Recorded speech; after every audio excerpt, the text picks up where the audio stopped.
আমার মা ঘরে না থাকলেই আমার একটা একটা পাগলামো শুরু হয়।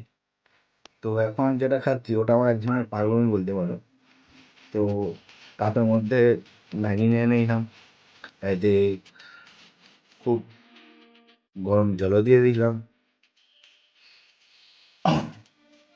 তারপরে ওটাকে সাইডে রেখে একটা পেঁয়াজ কুচোনো ও কাঁচা লঙ্কার মধ্যে 1 চামচ টমেটো সস ও সয়া সস এবং ভিনেগার দিয়ে দিলাম। এটা আমার এক ধরনের পাগলামো বলতে পারো। ও সাথে যে মশলাটা দিল, মশলাটা দিয়ে দিলাম, দিয়ে এটাকে মিক্স করে নিলাম ভালো করে।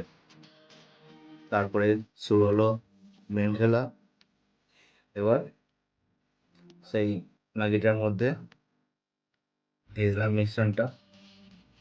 এবার কাঁটা চামচ দিয়ে ভালো করে মিক্স করে নিলাম। মিক্স করার কিছুক্ষণের পরেই মনে হচ্ছে গাঢ় হয়ে এলো, প্রায় সুপেরই মতো হলো।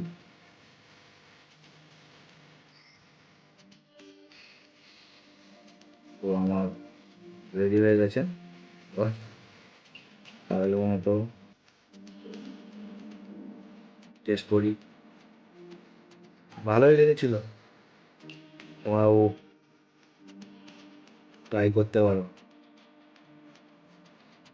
আমার সময় লেগেছিল হার্ডলি 5 মিনিট। এর আজও রেসিপিটার জন্য ফলো, লাইক, শেয়ার, কমেন্ট যা পারবে করে দিও। চললাম।